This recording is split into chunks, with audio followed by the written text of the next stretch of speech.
Venice and Venice 2. Okay, അതുപോലെ തന്നെ any physical preparation for this shoot because കാട്ടിൽ camera കൊണ്ട് we have to be in diet. Shoot போகிறதுக்கு முன்னாடி டயட்டில் இருக்கணும், ப்ராப்பர் ஸ்லீப் இருக்கணும்.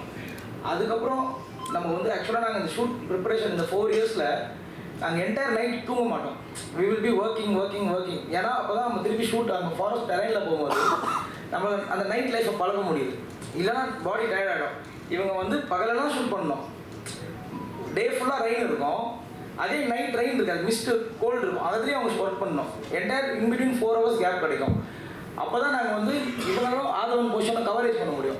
அதை நாங்கள் கவர் பண்ணால் தான் நைட்டு திருப்பி அந்த வில்லேஜ் பீப்புள் வந்துடுவாங்க. அவங்க வந்து ஒரு பர்டிகுலர் டைம் தான் கொடுப்பாங்க, அதுக்குள்ளே அவங்களோட ஷூட் பண்ணோம். திருப்பி அதை கண்டினியூ பண்ணுறதுக்கு நாங்கள் அதர் டே போனோம். திடீர்னு ஒருத்தர் இருக்க மாட்டாங்க. ஃபிசிக்கலி ரொம்ப சேலஞ்ச் இதில் வந்து நம்ம டெக்னிக்கலாக அந்த ப்ராடக்டை வந்து கொண்டு வரதும் நம்மளுக்கு இருக்க மேன் பவரும் இதில் இந்த சேலஞ்சஸ் தான் ரொம்ப அதிகமாக இருந்தது. இதுக்கு நான் எப்படி ஃபிசிக்கலி அண்ட் மென்டலி ப்ரிப்பேர் ஆனேன்னு கேட்டிங்கன்னா, இந்த ப்ராஜெக்டோட பிகினிங்லேயே நான் இருக்கேன். ஸோ நாங்கள் எல்லாமே ஃப்ரெண்ட்ஸ் தான். ஸோ நாங்கள் ஆக்சுவலாக வேறு ஒரு மாதிரி ஒரு கண்டென்ட் பண்ணுறது தான் பிளான் இருந்தோம்.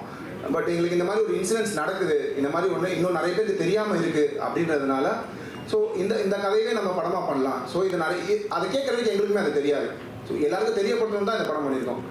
அண்ட் அதுக்கப்புறமா வந்து இது ஃபிசிக்கலி அண்ட் மென்டலி ப்ரிப்பேர் ஆகணும்னு முடிவு பண்ணது வந்து அந்த கிராம மக்களை பார்க்கும்போது தான். இப்போ நம்ம வந்து அது ஒரு படம் பண்ணுறதுக்காக ப்ரிப்பேர் ஆகிறோம், ஆனால் அவங்களோட அன்றாட வாழ்க்கையே அதுதான்.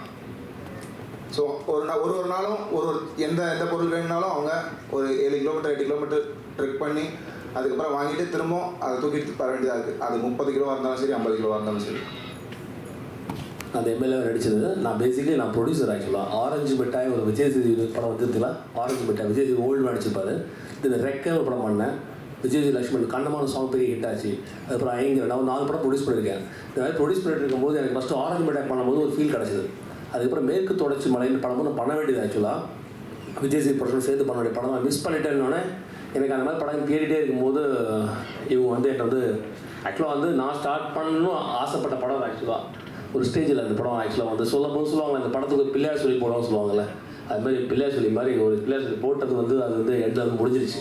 ஸோ படத்தை நான் ஆரம்பிக்கும் போது எனக்கு ரொம்ப அப்போ இந்த மாதிரி கதையை கேட்டோம்னா எனக்கு என்ன தோணுச்சுன்னா, இந்த ஒரு கிராமம் இருக்குதா அப்படின்னு ஃபஸ்ட்டு எனக்கு ஒரு ஸ்ட்ரைக் ஆச்சு.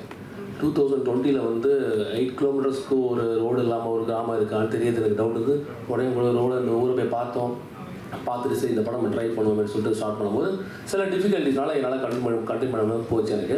தென் அதுக்கப்புறம் இவங்க என்ன பண்ணாங்க வந்து, சார் நீங்கள் வந்து நடிக்கணும் அப்படின்னாங்க. எனக்கு ஒன்றும் புரியல, இவங்க நம்ம நடிக்கிறோம். அது எனக்கு அப்புறம் இவங்க கொடுத்த சப்போர்ட் தான் நான் ஆக்சுவலாக நடித்தது காரணமே ஆக்சுவலாக. ஸோ எனக்கு என்னென்னா இந்த நல்ல படத்தை நம்ம நடிச்சிருக்கோம் ஃபஸ்ட்டு படமாக. ஸோ எனக்கு நல்ல என்கரேஜ்மெண்ட் கொடுத்தாங்க. இந்த மாதிரி ஒரு கண்டென்ட் எடுக்கிறதுக்கு நம்ம ஒரு காரணமாக பிகினிங் இருந்திருக்கோன்றது எனக்கு ஒரு ஹாப்பினஸ் இருக்குது இந்த படத்தில் வந்து.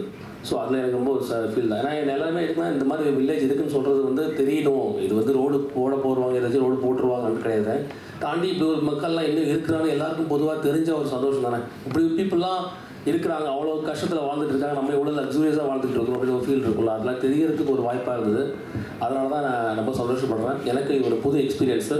எப்போவுமே நான் வந்து தமிழுக்கும் ஜெகனுக்கும் தேங்க்ஸ் சொல்லுவேன். ஏன்னா இதுக்கப்புறம் நான் இந்த படத்துக்கு அப்புறம் ஒரு 4 படம் நடிச்சிட்டேன்.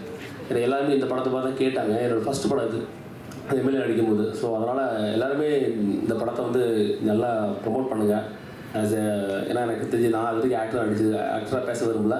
ஏன்னா ஒரு ப்ரொடியூசராகவே நான் பேசுகிறேன். ஏன்னா இந்த மாதிரி படங்கள் வந்து சப்போர்ட் பண்ணணும். இது கண்டிப்பாக எனக்கு ரீச் ஆகணும் பெரிய நம்பிக்கை இருக்குது. எனக்கே பார்க்கும்போது நானும் இந்த படத்தை 3 times பார்த்துட்டேன். இப்போ 3 முறை பார்த்தாலுமே அந்த ஒரு கிரிப்னஸ் இருக்குது படத்தில். ஸோ எனக்கு தெரிஞ்சு இந்த டீம் வந்து பெரிய ஒரு சக்ஸஸ் பண்ண நம்பிக்கை இருக்குது. Thank you very much.